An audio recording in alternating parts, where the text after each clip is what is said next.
It's a whole other thing if he gets drafted by the Kings or the Knicks. You know what I'm saying? You know, Knicks fans, when he gets to New York, they're gonna be elated. They're gonna Oh, be they're gonna expecting be greatness. elated, but they're gonna hate him the Well, second he has like a bad shooting night. I was gonna say, Dude, they're gonna be elated until he has a bad shooting night, and they're gonna be like, "What the dude, and I want to make no, someone. dude, Knicks fans are crazy. They're like, they don't They are. win, and they're like, huh? Like No, that, like you know what I mean? It's insane. What is going on? I want to welcome you from F Court for today, Tuesday, May 24th. I am your host, Sean Murphy, alongside my guy, Mr. 1000, Jeff Iafrady. Jeff, we made it to 1K, dude. we did. Yeah, it's so We exciting, did man. it. So First exciting. video together post 1K. How are you feeling? I'm feeling good. I'm feeling thankful. All Yeah, the me fans. I too. mean, honestly, everybody that's been consistently watching these. I mean, we love you guys. Love the Mhm. support. Obviously, we enjoy doing these. We love basketball, and the fact that we have people that are supporting us and love basketball, and especially the Pistons fans out there that love it just as much as we do. Gotta love it, Sean. Yeah, People are great. Our, yeah. our, our And supporters are awesome. views are going up and up and up. We had a video last week that got over 5,000 views already, and it's growing and growing. So, Shout out to everybody. guys, thank you all so much just for the support. I feel like this thing is just growing rapidly. And my goal personally, I would love to do this full time by the end of the year. And we're going to have some cool stuff coming down the pipeline here soon. We'll talk about that later. But for now, Jeff, we got to talk about Bennedict Mathurin because we're talking about all these prospects in the NBA draft. And we're looking at it from a Pistons fan's lens, obviously, but looking at Bennedict Mathurin, a guy that very vocal fans have been about this guy. Obviously, 6'7" wing out of Arizona, played a guard, kind of a point forward type prospect from what I can tell. Averaged 17 points, 45% from the field this year, but it's also really his passing from what I can tell and his rebounding and his defense as well. Jeff, are we sleeping on Bennedict Mathurin at 5? I think so a little bit. I feel differently about it, but Uh-huh. this is how I feel. I want to get this out of the way before we get into Ben. How I Yeah. feel is as Pistons fans, Jeff we've endured a Iafrady lot. hates Jaden Ivey. We've Confirmed. That's All how right, he you know what? feels. Shout out to Easy, by the way, for spreading that false information. But anyway, moving moving Huh? on to the moving moving on to Ben Mathurin. So for me as a Pistons fan, I want to hit gold. I want gold. That's why I love Shaden Sharp, because I see upside, and I see an upside that I don't think anybody else has. Well, Chet, you Right. can argue too, but I'm talking about out of the guards. I love Bennedict Mathurin. I think he's going to be a I hate saying 3 and D, but 3 and D with a higher upside, whatever the case may be with him, because I think there's a lot more he can add to his game. He showed it at Arizona. Obviously, he returned, good shooter. He shot over, I think, 40% last year, and then this year coming in, attempted more threes, shot it in different ways. I mean, he was shooting off the dribble, not just catch and shoot.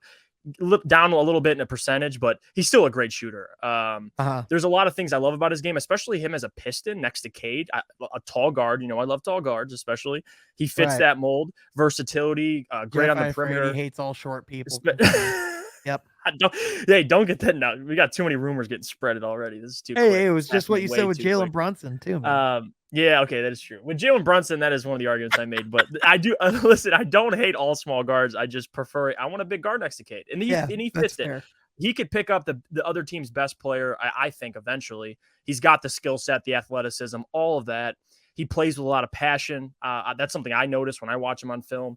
So Right. I love Bennedict Mathurin. I don't think he gets people up in the morning as much as some of these other guys like Mm-hmm. Jaden Ivey or Shaden Sharp, but I think certainly he's one of those. I would put him up there as one of those prospects that has a high floor as well. Like, I think even if he doesn't turn into a superstar, he's going to be a guy that can defend at a high level, hit jump shots, and do a lot else in his game. Like you said, he can Yeah. do more. I think he did a lot more in his second year in the pick and roll, so his game's Mm-hmm. expanding. So somebody that I love, Sean, but as someone, if I'm talking, realist, and someone that I want, Shaden Sharps of the world, I love a guy with a high upside. Yeah. And Ben might not have as high as an upside, but he's definitely a great option for the Pistons or To any team me, in the to top me, 10. he feels like the Keegan Murray equivalent of the guards this year, where he's like he can come in and be a really solid NBA starter, and is probably going to be a really good NBA player for years to come. Yeah. Maybe like like one of these like utility starters. These guys who come in and play a role on like a championship team, your fourth or fifth guy, right? But I don't think he's going to be anything above that, like on a championship team. I think he's somebody that if the Pistons are at 7, and get that pick from Portland, then I think Bennedict Mathurin is most certainly at play there. But the reason why I don't say he's at play at 5, because I would wager that later in the lottery he would be in play. He's someone that's been in mock drafts put around anywhere from, I would say, around 6 to 11 or 13 even. So his value is hard to gauge. But I will say he is a really good player, but I do question if a lot of the hype from him is mostly because of the really good performances that he had in March. Because I think there's prospects that we inherently just like because we saw them kick ass in March. So that's something I get weary of. Do you ever feel the same way, Jeff? I get where you're coming from. I think with Ben Mathurin, how I look at it, and as a fit Mm-hmm. with the Pistons, you have Killian Hayes, you have Cade Cunningham, obviously two guys that can handle the ball. Ben isn't gonna, he can handle the ball and he's learning. I think James Edwards or somebody, I think it was James. Correct me if I'm wrong. Anybody in the chat Yeah, asked him a question about his role at Arizona, and he said, "I was doing what they asked me to do." In a right, way, saying basically like if he comes to the next level and doing Casey and them need him to handle the ball more, I'm sure he'll learn those things. But he shot 40% on catch and shoot threes. So in right. terms of fitting in with this offense, the Pistons were 29th in 3-point shooting, if I'm not mistaken. So shooting's a need. But again, like I said, and you're talking about the Keegan Murray comparison, like, and I'm not like you were saying of the guards. Yeah.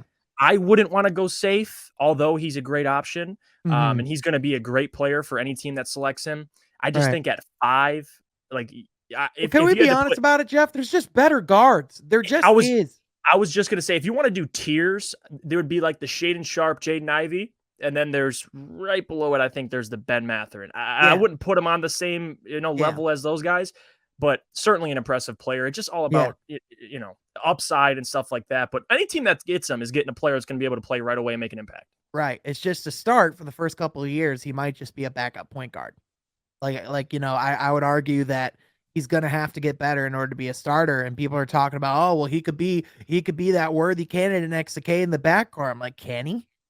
It's like I think he could be a solid starter, but again, I just question his ceiling because I watch him play and there's definitely and I definitely want to do some more research on his game. Right now they have him going about 11th overall right now to the Knicks. And I think that's kind of fitting, to be honest with you. I mean, again, if you're looking just at like length and versatility, and if you're just drafting solely on that, then yeah, Right. like Bennedict Mathurin is a very worthy guard in that sense. However, in my opinion, if you're just going to compare Bennedict Mathurin to some of these guys, like Bennedict Mathurin to Shaden Sharp, from what I'm hearing, Shaden Sharp, Yeah. he might be the mystery, but the massive upside everyone talks about. This is a guy that has a lot of upside and has a lot of potential boom boom drafting ability. And then Jaden Ivey is a potential star as well. A guy who's really good, a guy who has a lot of burst, who has more of an explosive aspect to his game, and in my opinion, can take over a game more likely than Bennedict Mathurin. That's just the way it is. Bennedict Mathurin can come in, he can play a role, he can be a defensive utility guard, he can really be a 3-and-D guy, but like he's not going to be the guy that's going to be running your offense and initiating everything for you. You could do that in the transition. I could see him going to like Toronto and becoming like Magic Johnson because like Toronto would just Right.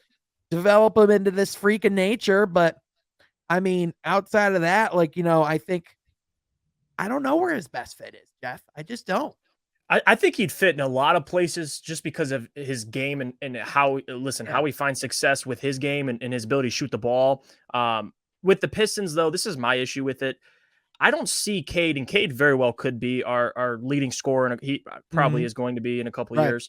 But I imagine there's a guy. Cade might be the second leading scorer, but has the most impact on the team. Does that make Right. sense? Yeah. I'm looking at guys this year. I feel like Shaden and even Jaden Ivey could be that guy. Like you Yeah. could lead your team and just go get a bucket, be you, play play loose, not reckless. And then you have Cade, who's very composed. He slows the game down. He maybe doesn't jump out of the gym athletically, which he's getting better and more athletic. But that's why I love a Shaden or Jaden Ivey. Ben Right. also has that athleticism, but like you said, that upside. Can Ben be a 20-point per game scorer? I don't know. And I wouldn't draft him at 5 to Mm-hmm. predict that. Although, like I said, great pick for any team that gets him, but at 5, we're talking at Yeah. 5. 15 It's tough. points? It's a tough Maybe. pitch. Like 15 points a game, Yeah. perhaps.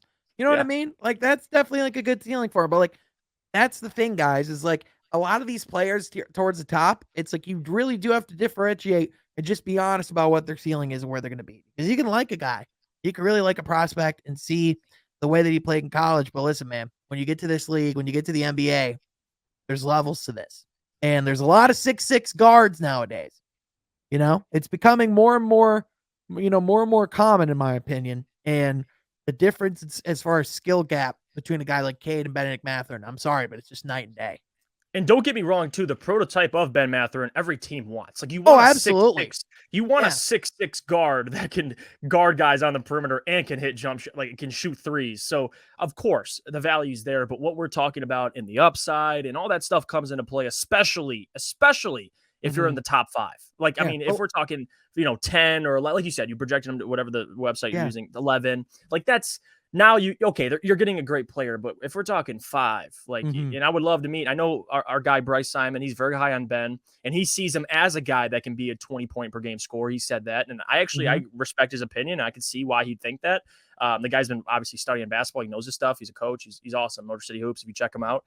Right. But with Ben, it just doesn't appeal to me as much. It doesn't get me out of bed excited like Ben's going to be the guy. But who knows? We never know about any of these guys. You got to nitpick. And for me, I still have Shaedon Sharpe and Jaden Ivey over. Shaden's my guy. So, and I've been talking about that for a while. So, or since we had the 5th pick. So we'll see. Yeah, absolutely. And I don't want this to seem like a Bennedict Mathurin bashing session, because I like what he could be as a player.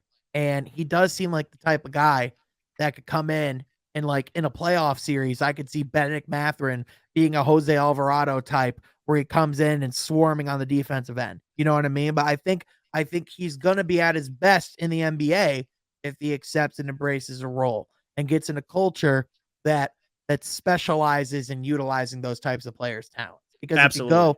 it's one thing if Bennedict Mathurin gets drafted by, say, the Miami Heat or the Toronto Raptors, right? Teams that are known for their cultures, for coaching. Those are just like 2 of the best coached teams and development teams in the league, just for example, right? It's a whole other thing if he gets drafted by the Kings or the Knicks. You know what I'm saying? Knicks fans, when he gets to New York, they're gonna be elated. Oh, they're gonna be expecting greatness, but they're gonna hate him the second he has a bad shooting night. I was gonna say they're gonna be elated until he has a bad shooting night. And they're gonna be like, "What the this?" And I want to make someone. Dude, Knicks fans are crazy. They're like, they don't win, and they're like, like, you know what I mean? It's insane. It's like, no, you suck. Embrace it. Accept it. And I will say, I saw a comparison, and I was watching. I forgot what the video I was watching, but they talked about Ben Mathurin and his pro comparison. Someone said KCP. Yeah. And I thought to myself, and I'm not saying he's going to be KCP. KCP is a great player, by the way. I mean, he's a great starter. A KCP type player, though. I'm sure LeBron really missed Kentavious Caldwell-Pope this season. But I would ask Pistons fans this: if you're getting compared to that type of player, and I'm not saying he might even be better, he's probably going to be better than KCP. Do you feel comfortable taking him at 5? And that's where you kind of lose me a little bit. If he's going to be a 3, your 3rd option, 4th option, can you see him being your number 1 or 2? And that's the question. That's what we're discussing. I mean, I know a lot of NBA fans watch this channel, but we're Pistons fans, so we're talking about F5. It just, I'm sorry, it just doesn't wake me up in the morning. Well, again, I just want to keep going back to. Well, again, I just want to be practical. Let's be realistic on where he's going to be drafted, because 5 is a reach for Bennedict Mathurin with where his current value is right now. You know, he is a guy that, let's say we end up with a pick like in the top 10 or at 7 or 8. That's certainly a time or a place where that's a conversation, because at that point, that's around where his value comes in. And if you believe in him, you pick him, right? However, at the same time, I just think there's better guards in this draft. And so, there's not a perfect player to get at 5. He's certainly someone that would be eager, or that we would want to evaluate and look at a little further, a little later in the round, because I don't expect Troy Weaver to only make 1 draft pick. That's just me. But the better question is, what do you think about Bennedict Mathurin? Let us know in the comments below. I don't want this to come off as us hating Bennedict Mathurin. It's just being realistic on where he's going to be drafted. We're talking at 5. Yeah, exactly. That's what we're talking about. Not he's going to be a bad player. If reports change, if mock drafts change, if consensus changes, we'll have a different conversation. But right now, we're just talking about the current climate. And the Pistons are considering him. He is in that list of 4 prospects. He just might be distantly at 4th. But anyway, I want to thank you all so much for tuning in, and I will catch you next time from Half Court. Tonight, we will be live with a Kings beat writer and Anthony Pistons talks. So be sure to tune in and be sure to subscribe, mother.